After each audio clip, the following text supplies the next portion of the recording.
From the Ear to There Travel Studio, this is the Ear to There Disney Podcast. Welcome aboard the Ear to There Podcast, the podcast that'll help you vacation like a pro in any Disney destination. For those of you standing, please sit down and hold on throughout our journey and get ready to learn how to have the time of your life. And now, here's your host, Phil Gramlich. Hello, everybody, and welcome to the Ear to There Disney Podcast. I'm your host, Phil Gramlich. I am also the owner and the operator of Ear to There Travel, which is a Disney specialized travel agency. It's my job. Actually, it's my mission in life. I say that all the time to take away the stress, all that anxiety, and all that time that it takes to plan a Disney trip so you can focus on the fun things like having a phenomenal time with your family and friends and enjoying the magic. And the cool thing is, really, that my services are always free of charge.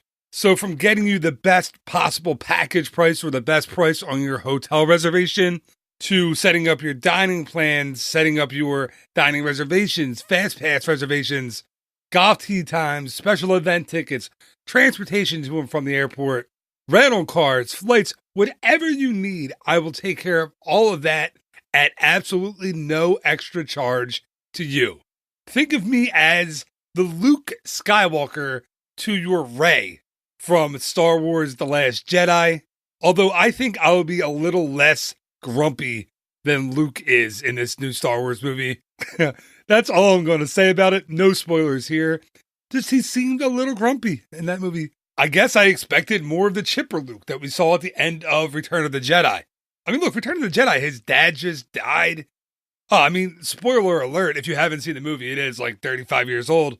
But, they brought down the Empire and they were pretty happy and stuff was going well. Then when Rey gets to him in The Force Awakens and then Last Jedi, he's just a grouch. All right. I'll get off my soapbox. Anyway, I will be the less grumpy Luke Skywalker to your Rey, and I will help guide you and help you with your trip in any way that I possibly can. You can find this podcast, my blog, or request a free, no obligation quote over at ear2theretravel.com. All right, this is episode number 104 for the week of January 1st, 2018. Yes, Happy New Year, everybody. Happy New Year to you, to your family. Thank you so much for listening. Thank you for having me on wherever you have me on right now, in your car, on the treadmill, out for a walk. Maybe you're in Walt Disney World. That would be cool if you're listening to the show there. Anyway, yes, this is the first episode of 2018. So I'm excited to bring you another year of Ear to There Disney podcast episodes. So grab a drink, grab a snack, and as a famous mouse once said, on with the show.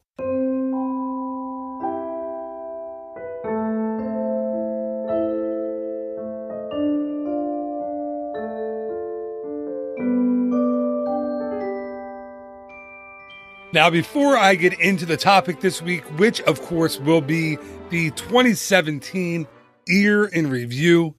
See what I did there? Ear, get it? Okay, you get it. Anyway, before I get into that, I wanted to bring you this week's What About Bob segment of the show. I realized on last week's show, I called it the Ask Bob. That's not right. It's called What About Bob. I'm still getting used to it, but this segment is where you can send in questions for Disney legend and retired Imagineer Bob Gurr. And I will pick a different question each and every week, and Bob will answer it right here at the start of the show. You can send your questions in to phil@eartotheretravel.com, or even better, call the voice line. The phone number is 267-551-1971. Leave your question for Bob there, and he will answer it on the show. And of course, the What About Bob segment is brought to you by the Waltland Bus Tour. Bob does one of these tours each month where he takes a whole group of people out on a bus tour of Hollywood and Glendale and Burbank. And he narrates the tour and points out all of the famous landmarks in those areas in the history of the Disney company and especially in the life of Walt Disney. So like I said, he does it each and every month. To get tickets for the Waltland Bus Tour, just go to waltland.com. And without further ado, here is the living legend himself, Bob Gurr. It's What About Bob? Bob Gurr, the legend, creator of the Matterhorn, the monorails in the Haunted Mansion. What about Bob, the Disney legend? And this week's question comes from my friend Jen Hoffman from over at healthymoving.com. She's been on the show as a guest a bunch of times, and I thought this question, her question to Bob, really kind of sets up the new year. So here it is. What did you learn about overcoming obstacles in your time working for Disney? It's very, very simple. Visualize a little river, and the river has boulders in the river, and you are the water. And the water, you're the water. You hit the boulder. Are you going to sit there and cry and pout and say, I'm being blocked here? No, you're water. You're going to flow right around it, and without a pause. I've met people just like that. Particularly one guy was like that. I did work for Steven Spielberg on Jurassic Park long ago, and it was full of technical issues. And every few minutes he'd say, well, let's do this. And then I'd point out, well, it's probably not going to work. And then he'd say, oh, well, gee, there's other ways to do it. Why don't we try this? Why don't we try that? And I thought, this man is water going around a boulder. And then I realized, well, I guess I've done that automatically, because whenever Walt wanted me to do something and it had never been done, well, you start in, and every few minutes you're coming up against stuff that might stall you, but you get into a mode where you automatically are flexing in different directions with alternate ways to do stuff at a very fast pace. And that means you go very, very fast on figuring out all the different ways to do stuff, always trying to figure which is the path that's going to be the easiest, the fastest, going to work the best, and will probably last the longest. It's kind of an automatic way of thinking, but I'd express it that way.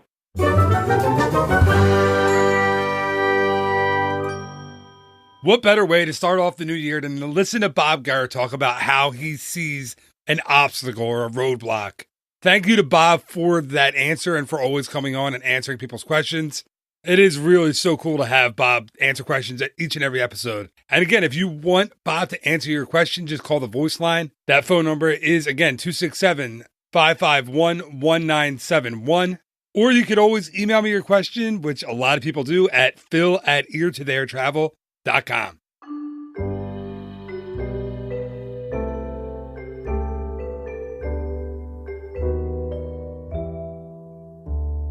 2017 was a big year in the Disney company. And with the year coming to an end, I wanted to look back and look at all of the big things and the big announcements, the movies and everything else that happened in the Disney company, and in particular in the Disney parks this year. So this episode is 2017, the year in review. So the first thing I wanted to talk about is the movies, or are the movies that the Disney company put out this year. Because this year was a big year in Disney movies. I mean, talk about big. On March 17th, 2017, the live-action adaptation of Disney's Beauty and the Beast was released. This one was a big one. This was one that people were waiting for a couple of years. Then there was a whole controversy with the Foos character, which I thought was a little silly, but I guess people get upset about whatever they get upset about. But overwhelmingly, this one received positive reviews. It was a big win for Disney in the theaters. I took my family to see it. We all absolutely loved it. No spoilers. Again, I'm not going to give anything away if you haven't seen it, but just let me ask you a question. If you haven't seen it, why haven't you? It's been out for a while. It's on DVD, it's on Blu-ray, it's on digital download, on demand, everywhere you can find a movie. So go see it. It's a great one. On May 5th of 2017, Guardians of the Galaxy Volume 2 was released. Now, this one, in my opinion, was not as good as the first one. I felt like the first Guardians of the Galaxy movie was just a movie I could watch over and over and over again. Volume 2 was good. Don't get me wrong. I enjoyed it. And again, I won't be giving any spoilers for those who haven't seen it, but it wasn't as good as the first film, although I love the character, well, I should say the character interaction between Drax and Mantis. That was, I think, the best part, or at least the funniest part of the movie for me. So again, if you haven't seen it, it's worth a watch, but it isn't as good, in my opinion, as the first film. Then on May 26th, 2017, Disney released Pirates of the Caribbean, Dead Men Tell No Tales. And I have to say, I haven't seen it. I don't plan on seeing it. I do love me some Johnny Depp as Captain Jack Sparrow, but that wasn't enough to get me out to the theater to see this one. The reviews weren't very good, and it's just not one I'm really looking forward to. So I haven't seen that one, but if I'm crazy, if you think I should see it, let me know. If I get enough people to say, hey, man, you really should watch this movie. It's good. I'll check it out. But if not, I think I'll stick to my guns on that one. Oh, June 16th, a really, in my opinion, really good, kind of unexpectedly good movie came out or was released by Disney, and that was Cars 3.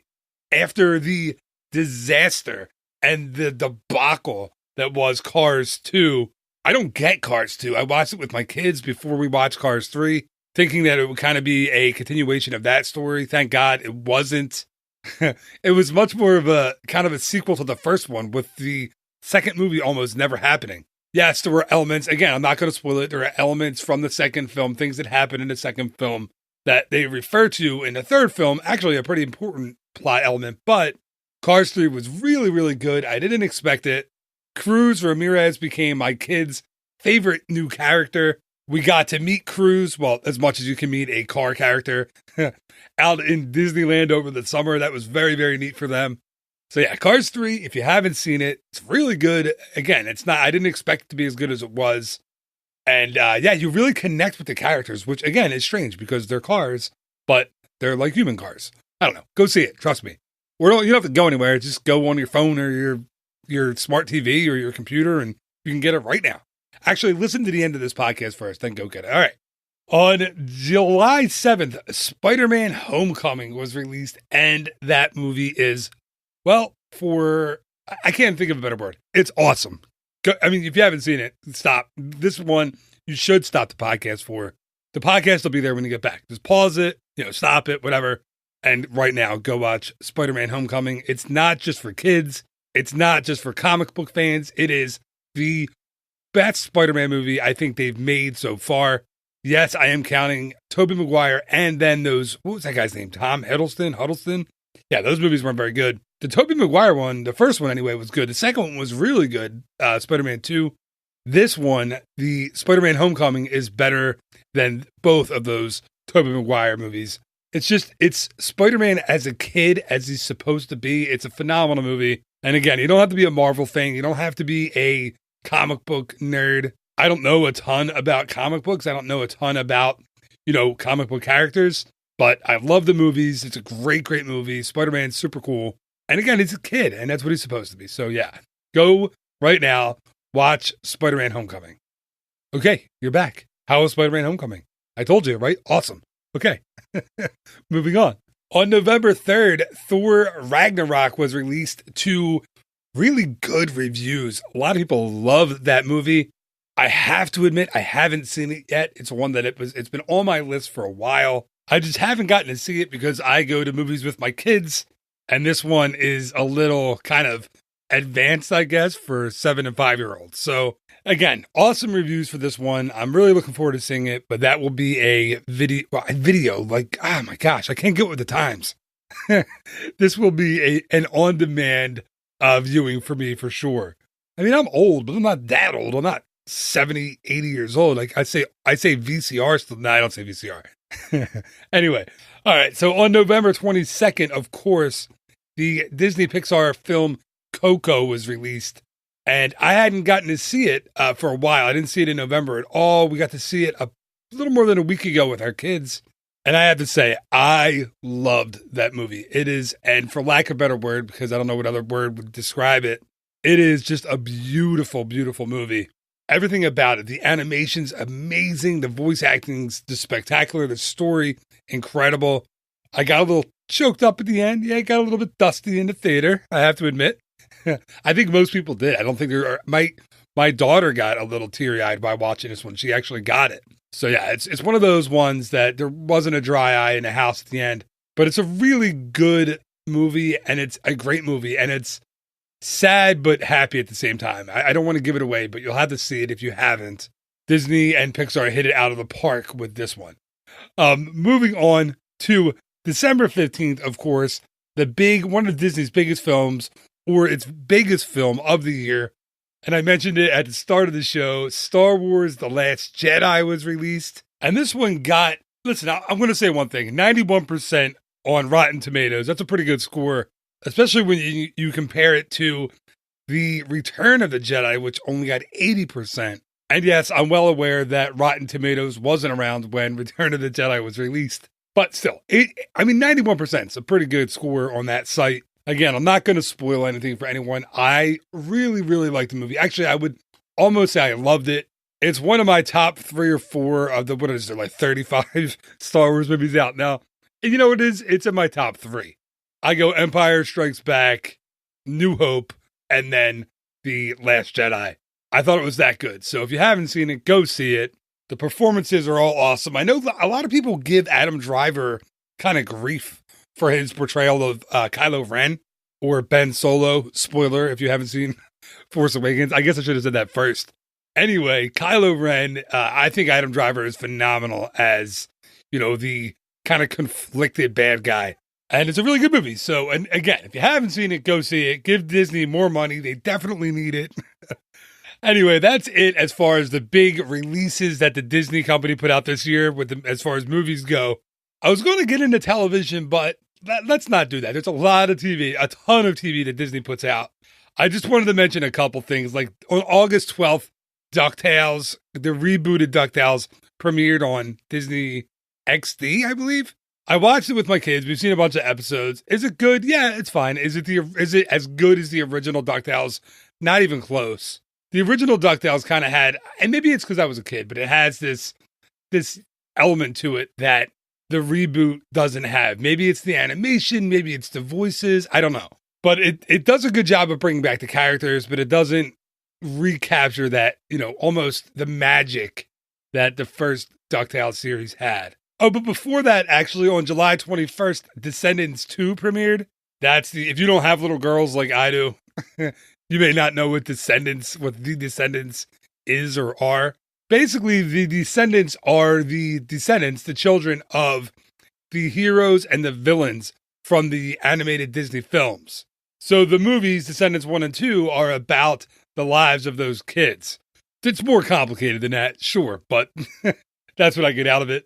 My kids freaked out when they got to see the cast of the Descendants up close in Disneyland over the summer when we were out there for our first vacation with the kids, but also the D23 Expo in Anaheim, which I will get to in just a little bit. But yeah, they saw the cast members from the Descendants in a kind of motorcade that went down Main Street USA in Disneyland, and they freaked out. Dove Cameron, who I believe plays Mal in the show, waved to my daughter, Alexa, and it was like the most exciting thing that happened in her 6.5 years of life. She absolutely freaked out. But then like an hour later, I saw Jodie Benson on Main Street with her family, and I didn't want to, she was the voice of Ariel in Little Mermaid, and we didn't want to go up to her and bother her with her family. But it was like the coolest moment of I like waved to her and she didn't see me. I didn't want to bother her, but yeah. So yeah, like daughter, like father, I guess. What else premiered this year? The Tangled TV show came out. The Big Hero 6, the series, came out. Marvel's Agents of S.H.I.E.L.D. had another season. There were a couple of Star Wars shows. I think those are both on Disney XD. So yeah, a lot of cool TV that Disney put out. All right, moving on. And let's talk about the parks. What happened in the world of Disney theme parks this year? And I'm going to primarily focus on the domestic parks, because if I go into everything that happened in the foreign parks, we'll be here for like 3 hours. All right. So to kick off the new year of 2017, on January 3rd, the Twilight Zone Tower of Terror was permanently closed at Disney California Adventure. I know a lot of people were upset about this one. Listen, I have to be honest with you. I wasn't a huge fan of the version out there. I wasn't sad to see it go. And what replaced it, the new Guardians of the Galaxy Mission Breakout, which I'm sure I'll talk about in a little bit, is phenomenal. So it's just very, very well done. Then on January 20th, the very famous, world famous Main Street Electrical Parade and its Baroque hoedown returned to Disneyland. Which, what happened to Walt Disney World, what happened to Main Street's nighttime parade? Well, there is not one. And there hasn't been one since it left Magic Kingdom on that date.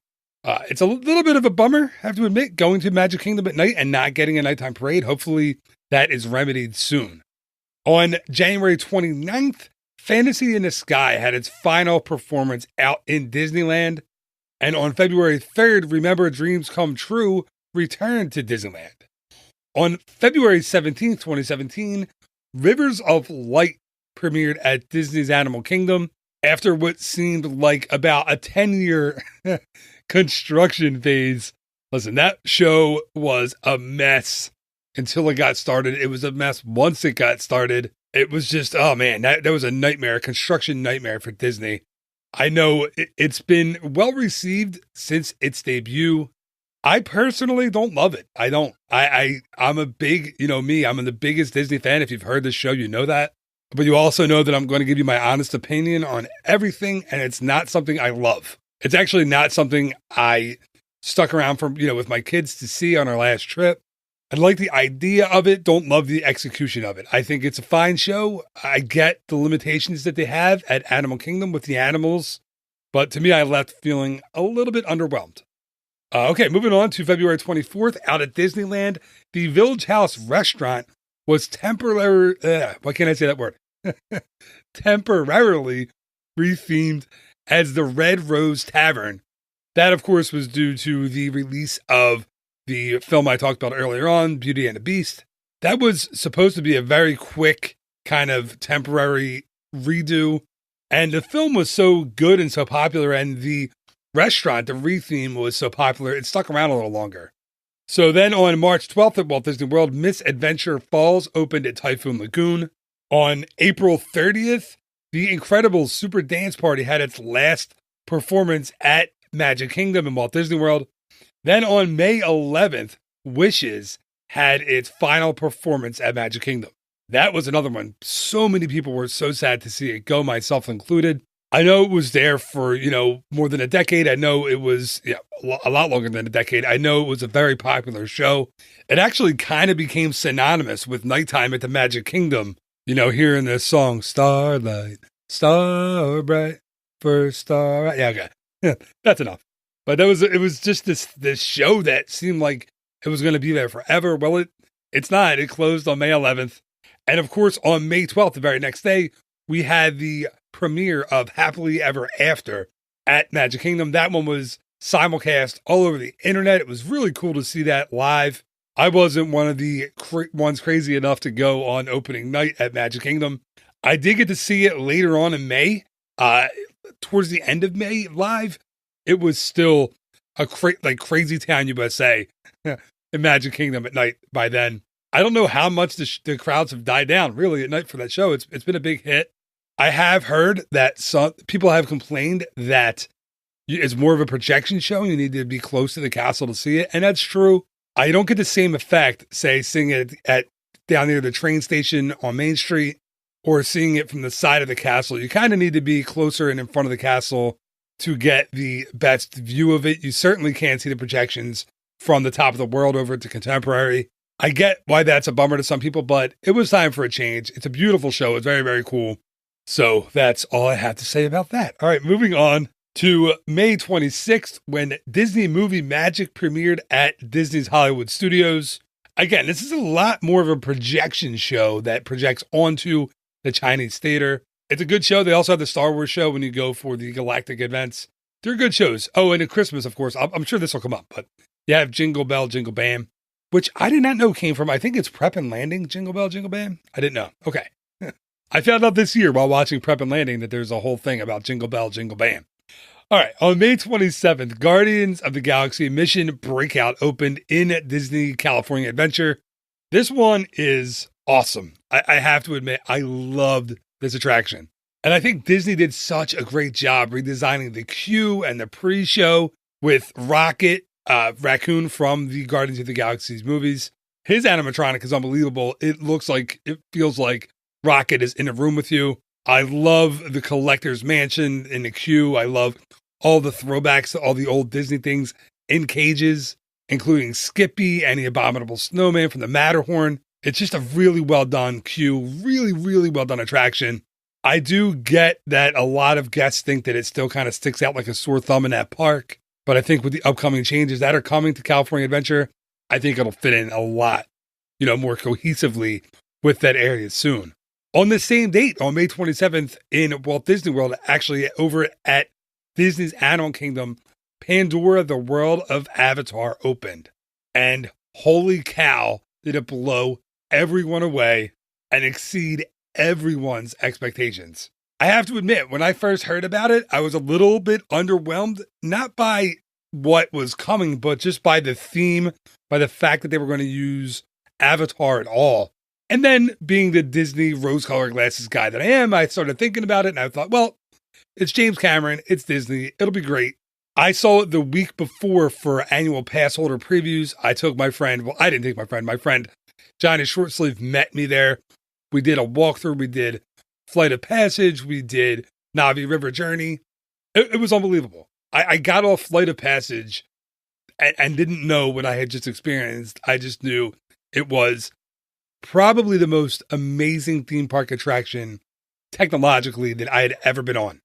I didn't know how it worked. I didn't want to know. It just blew my mind. So if you haven't done that one, if you haven't been to Pandora, the World of Avatar yet, that's something to mark down. You have to get there on your next trip to Walt Disney World. I would even think about taking a trip just for that. And I know 2019, we have Star Wars Land coming to Hollywood Studios. That's a huge deal. 2018, we have the Toy Story Land coming to Hollywood Studios. Another really big deal. But I don't think it can be overstated that the World of Avatar is just unreal.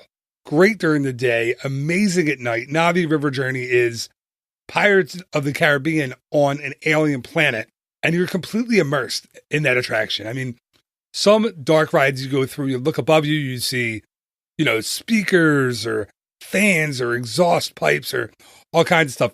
On this attraction, you look above you and you see alien plant life. You look to your left, you don't see an exit door unless you're really, really looking for one. You see, the Na'vi people walking among you. You look down and you see, the water's lighting up and everything. Everything's alive on that attraction. It's amazing. And again, Flight of Passage, unbelievable. Just technologically far and away better than anything any theme park has ever built.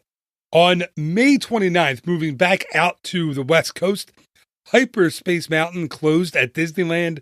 If you didn't hear about that, that was the Star Wars version of Space Mountain. Then on June 1st, Space Mountain returned to Disneyland. Got a chance to ride that one again when I was out there. Space Mountain at Disneyland, completely different than the Disney World version. Yes, they have the same name, but they are totally different attractions. So if you're out there, try that one. Make sure you ride it. And I know I said I was going to focus on the domestic parks, but on June 19th, Euro Disney SCA, the operating company of Disneyland Paris, was acquired by the Walt Disney Company. So the Disneyland Paris parks are now operated by the Disney Company. That's something that hasn't happened since that park opened. So that's a very big deal. Again, it seems like Disney's just buying everything, and they bought the park that they designed and built, they bought it back. Then on July 3rd in Walt Disney World, Disney Quest closed forever. Yes, like Squints Palladino in the Sandlot forever. This was to make way for the new NBA Experience restaurant that is coming soon. And I'm not a huge NBA guy. I like basketball. I like the 76ers, Philadelphia 76ers. I trust the process, if you will. And, I'm fine, I guess, with an NBA restaurant coming to Disney Springs. I think it's already failed in other locations. I want to be honest, but I don't want to rip anything. I guess I'll have to wait and see what it's like before I give my opinion on it. Like I said, I always want to be honest. And this is one I didn't really understand when they announced it, but maybe I'm hoping I'm proved wrong. Proven wrong. I'm hoping I'm proven wrong. Sometimes English not so good. On July 17th, Fantasmic returned to Disneyland. It had been closed for a while due to the construction of Star Wars Galaxy's Edge. Then on July 29th at Disneyland, the Disneyland Railroad and the Disneyland Rivers of America came back up online and are operating, including the Mark Twain Riverboat and the sailing ship Columbia. We were out there just a few days before Disneyland Railroad and Rivers of America opened back up. It was actually it was a tease because the cast members were driving the railroad around on the tracks, but it wasn't open. So I have to imagine the cast members who were working daily operations in Disneyland were getting just hounded by guests because it was also D23 weekend who wanted to ride the railroad, but they couldn't. It wasn't open yet. But again, it did open on July 29th.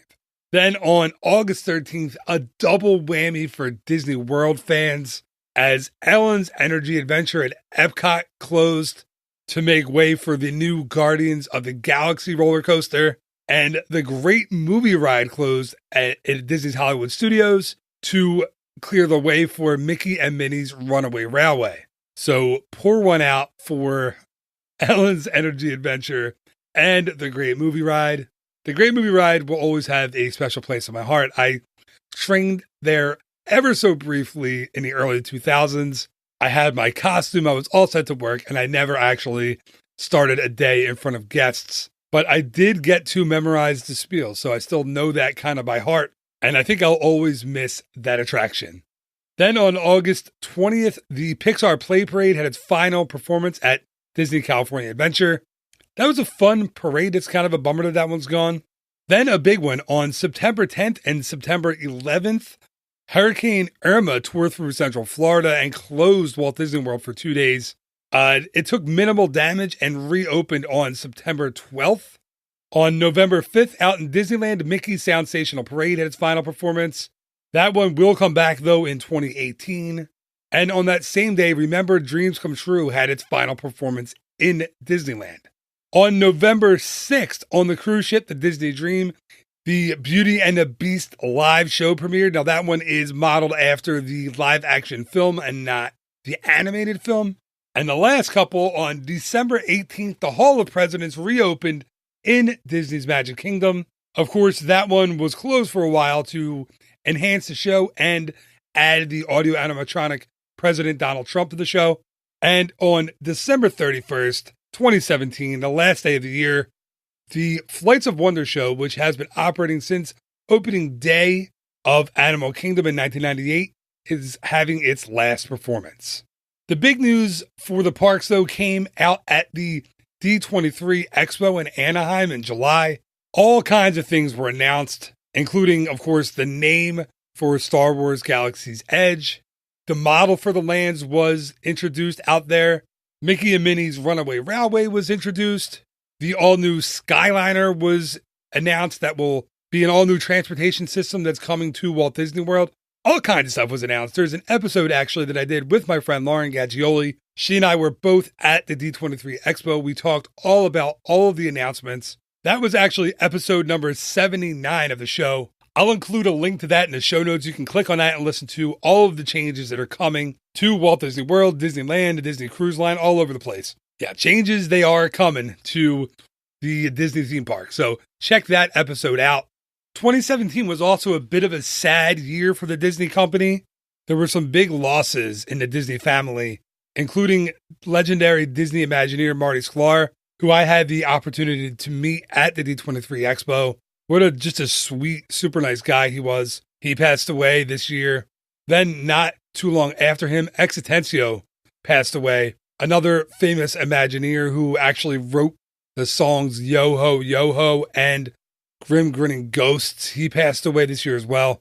Christopher George Weaver, who many people knew as Mayor Weaver from Main Street USA in Magic Kingdom, he passed away on Christmas Eve, very sadly. And then just a couple of days ago, the news that the actress who played Mimi Kaboom in Disney's Hollywood Studios, that story broke all over the internet. And again, a very sad time for the Disney company here at the end of the year. Now, as I mentioned, lots of big things are coming to Walt Disney World and Disneyland in the future, and the Disney Cruise Line. The cruise line is actually adding 2 new ships, which came as a big surprise to a lot of people out there at D23. As I mentioned earlier, Hollywood Studios is getting Toy Story Land, that opens they're still saying summer of 2018. Disneyland is getting Star Wars Galaxy's Edge. Walt Disney World is getting Star Wars Galaxy's Edge, although Disneyland's is rumored to be opening a little bit earlier. And of course, the Star Wars themed hotel is coming to Walt Disney World sometime in the future. So yeah, lots to look forward to coming to Walt Disney World, coming to Disneyland, the cruise line. There are hotels being built, attractions. Walt Disney once said that Disneyland would never be completed. That's the same for the Disney Cruise Line and for Walt Disney World. They're always evolving, always changing. New things are always coming. So I, for one, am really, really looking forward to 2018 and 2019 and everything that is coming in the Disney parks. Now I'm going to switch gears for just a couple of minutes and talk about me, my favorite topic. I'm kidding. It's not my favorite topic, but I wanted to quickly recap the year in Ear to There Travel and the Ear to There Disney podcast. I put out 107. This one won't count. So because this will be on January 1st. So 107 different podcast episodes in 2017 alone. That's not counting the Running for Sandwiches episodes that I did. If you're looking to catch up on those, head over to runningforsandwiches.com. I will be picking up that podcast once again in January. But yeah, 107 different Ear to There podcasts. That's been a lot of fun. I've met a ton of interesting people. I've done live restaurant reviews of Akershus. I had my buddy Lou Mongello on the show on episode number 50. On episode 55 of the show, I had Disney impressionist Brian Hull on the show. He did a whole bunch of different Disney impressions that blew my mind. Of course, I had phenomenal episodes and a lot of fun with my guests, my co-hosts, like Johnny Shortsleeve and Chuck Rodriguez, Lauren Gaggioli, Jen Hoffman, Herb Leibacher, Allie Miller. I had Jim Cummings, the voice of Winnie the Pooh and Tigger 2. And a million other Disney characters like Ray from The Princess and the Frog, the singing voice of Scar from Lion King. Jim was just so cool and so nice to talk to. It was awesome that he agreed to do the show. That was a lot of fun. Again, that was episode number 64. Then 2 weeks later, because I thought maybe I couldn't top Jim Cummings, I had Emma Walton Hamilton and her mom, Dame Julie Andrews, on the show. What a cool experience that was. Who would have thought when I started this show that I'd be talking to Mary Poppins herself? But I did. That was just an amazing, amazing experience. I've heard that people really enjoyed the interview too. So if you want to check that one out, again, it's episode 66. We talk all about their show, Julie's Green Room. That's been on Netflix. And we talk a little bit about Mary Poppins and Walt Disney. It's just a really cool interview. So check that one out, episode 66. Then episode 70 was our live review of Pandora, the World of Avatar. I love that one because I didn't get to do a whole lot of on-location podcasts this year. That was really neat because our reactions after coming off Flight of Passage, like I said earlier, were just, we were blown away. We sound like a couple of dopes, that's Johnny Shortsleeve and I, not able to kind of put into words what we had just experienced. So if you want to hear a couple of dopes who just wrote an attraction they couldn't understand, listen to episode 70. Also, you get a really good feel for what the land is like with the ambient noise and the music, and it's a cool show. Then episode 77 was, I think, my longest show to date. That one was Better in Disneyland or Walt Disney World. That was my friend Lauren and I, Lauren Gaggioli from higherscorestestprep.com. We debated Disney attractions for like 2.5 hours. It was insane. But it was a lot of fun. I got a lot of good feedback on that episode. So yeah, that was episode 77. Episode 80 was another in-park recorded episode. That was my family's review of the Disneyland Resort. Like I said, it was my kids' first trip out to Disneyland. So hearing them kind of put it all into words was really neat. That's one you should definitely check out. Episode 82 was my first chat with Disney legend and now a frequent or every episode contributor to the show, the one and only Bob Gurr. So I talked with him for over an hour on episode 82, and they were all my questions. And now each and every week he answers your questions on the show. So that's really cool. And that was the beginning of having Bob on the show every week. So that's a lot of fun. So yeah, go back and listen to that one. I'm like mentioning every episode here, but episodes 84 and episode 85, those were my talk with Disney author the author of Walt's Disneyland, Jim Denney. He and I just completely nerd out talking about Disneyland and what it was like when Walt was around. That was so much fun. I have to have Jim back on. He and I have been talking back and forth on email. Jim, if you're listening to this, I'm sure I owe you an email. So if you remember, shoot me an email and let me know that I owe you an email. Anyway, I hope I get Jim on the show again soon. And of course, we're past Thanksgiving, but episode 98 was a fun one. I did that one with my wife, Amy. That one was what we're thankful for in Walt Disney World. Got a lot of good reviews and not reviews. No one's reviewing that episode, but a lot of good responses on that show. Episode number 99 was my kind of impromptu walk around Magic Kingdom.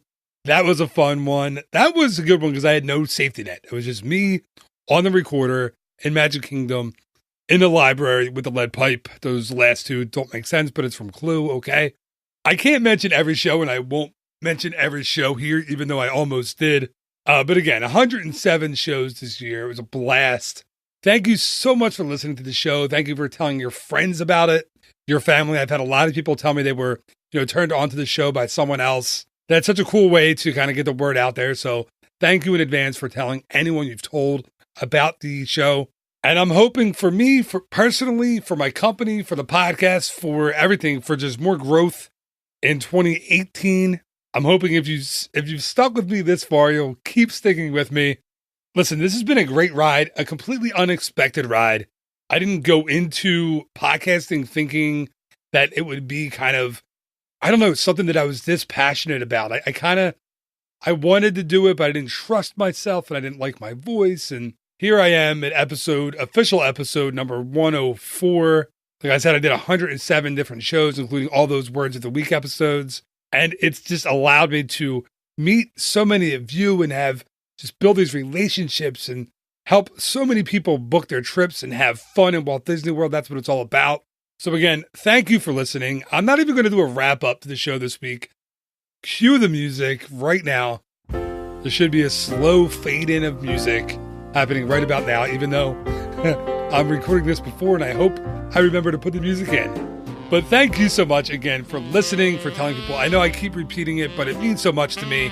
Happy New Year to you, to your family, to your friends. I wish you nothing but the best in 2018 and beyond. I just hope you have a phenomenal year, and I hope you had a great 2017, and thank you again for allowing me to be just this little small part of your week or your life, or if you've been listening to a lot of these episodes in a row like I know people have, thank you for that. And I apologize to you profusely. But the reason I do the show is it's fun and it's a blast and I love hearing from you. So again, I'm rambling. Happy New Year. Until next week, have a phenomenal week. Bye-bye.